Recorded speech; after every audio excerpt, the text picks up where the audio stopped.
पिछले एपिसोड में आपने देखा कि मयूरी, अंजलि और शिवानी तीनों अर्जुन को घर ला रहे होते हैं और रास्ते में बोतल हाथ से छूटकर गिर जाती है और सभी आश्चर्य में पड़ जाते हैं।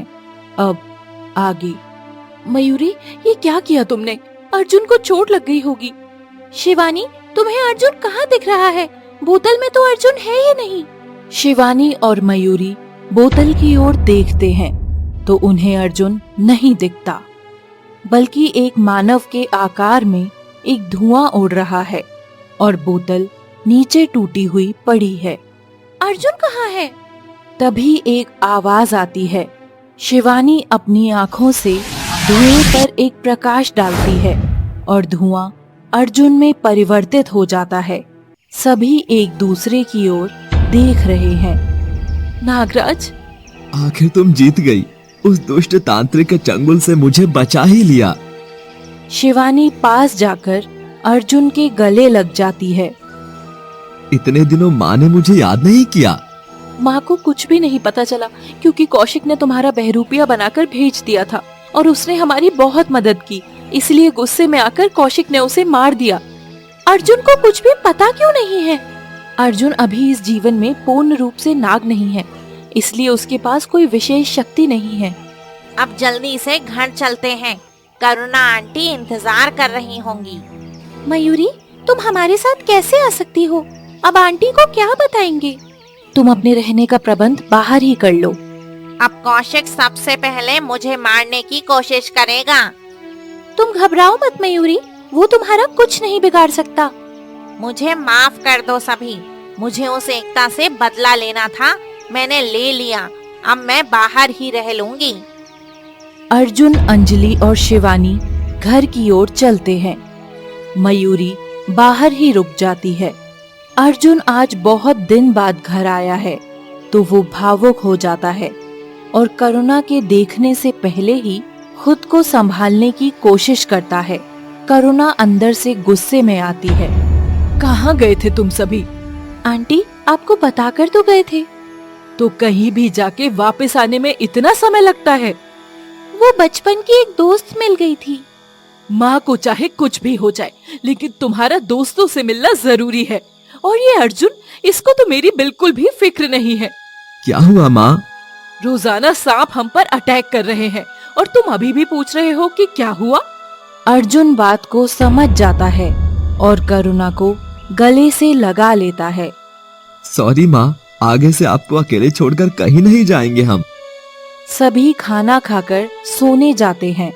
दूसरी तरफ कौशिक के खंडहर में कौशिक गुस्से में इधर से उधर घूम रहा है और रीता और नीता वहीं खड़ी हैं। कौशिक की इस स्थिति को देखकर रीता और नीता भी डरे हुए हैं।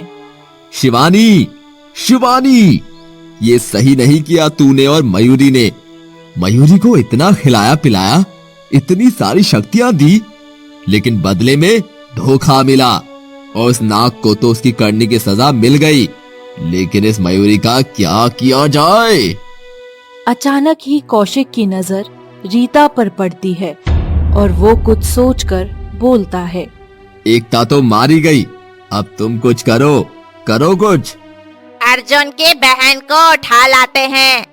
हाँ, ये सही रहेगा।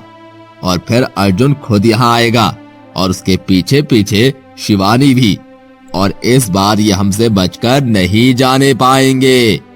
रीता अर्जुन के घर पहुँच जाती है और पीहू को किडनैप करके खंडर पहुँच जाती है।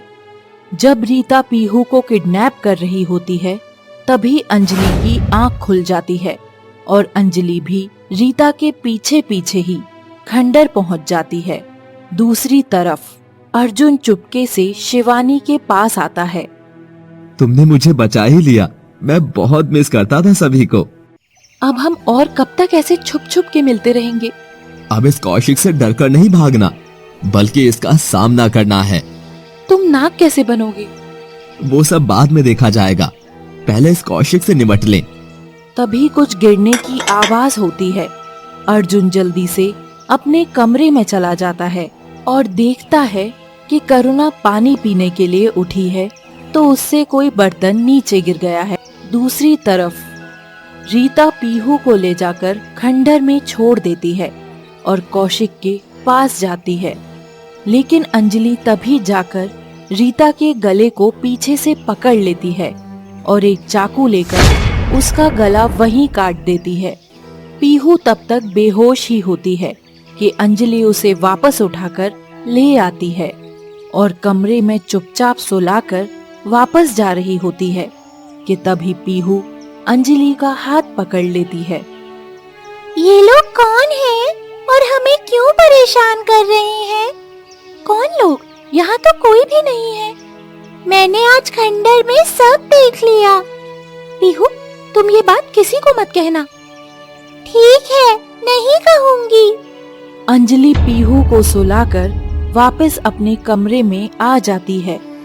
अगली सुबह बदला लेने के लिए नीता अंजलि के पास आती है, लेकिन अंजलि को कुछ नहीं कर पाती और शिवानी उसे बीच में ही रोक देती है। दोनों आपस में लड़ने लगे। तेरी दोस्त को तो मौत के घाट उतार दिया, अब तेरी बारी है। मैं बदला लेने आई हूँ, हट जाओ मेरे रास्ते से। अंजलि तक पहुँचने के लिए तुझे पहले मुझसे मुकाबला करना होगा। नीता अपने नागिन रूप में आ जाती है और शिवानी भी नागिन रूप में आ रही होती है कि तभी करुणा ये देख लेती है। नीता करुणा को देखकर वहां से भाग जाती है और शिवानी को वापस मानव रूप में आना पड़ता है। शिवानी चुपचाप खड़ी हो जाती है और करुणा उसे देख रही होती है। करुणा अर्जुन और अंजलि को आवाज लगाती है। सभी दौड़कर नीचे आते हैं और करुणा फिर गुस्से से चिल्लाकर कहती है, घर में असली नागिन ये शिवानी थी और इसी कारण घर में एकता आई और उस दिन मुझे शक भी सही हुआ था, लेकिन मैंने अपना वहम समझकर टाल दिया। क्या हुआ माँ? आप क्या बोल रहे हो? मुझे कुछ समझ नहीं आ रहा। शिवानी इच्छाधारी नागिन है। नहीं माँ, ऐसा नहीं हो सकता। मैंने अपनी आँखों से देखा है। पीहू भी अंजलि की तरफ देखती है, लेकिन किसी से कुछ नहीं कहती है। मैं अब किसी से कुछ नहीं कहना चाहती। मेरे घर से बाहर निकल जाओ। आंटी जी, ये क्या कह रहे हो आप? तुम जानती भी हो कि मुझे कितना दुख पहुंचा है। मैं समझ सकता हूँ माँ, लेकिन क्या?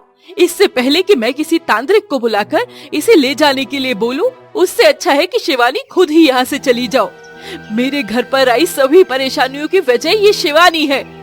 शिवानी बिना कुछ बोले ही वहाँ से चली जाती है और सब उसे जाते हुए देख रहे हैं। दोपहर को लंच के समय करुणा अंजलि और अर्जुन से कहती है, तुम दोनों मेरी बात ध्यान से सुनो। वैसे भी घर पर बुरी शक्तियों का साया इतना हो गया है कि अब मैं इस सब से डरकर बहुत बीमार हो चुकी हूँ। तुम दोनों जल्दी से सगाई करके शादी कर लो।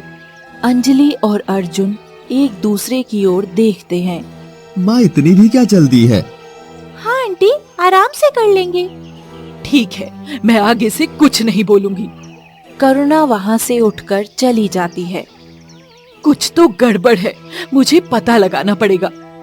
शाम को अर्जुन चुपचाप शिवानी को ढूंढते हुए शिवानी के पास पहुंच जाता है और शिवानी के गले लग जाता है।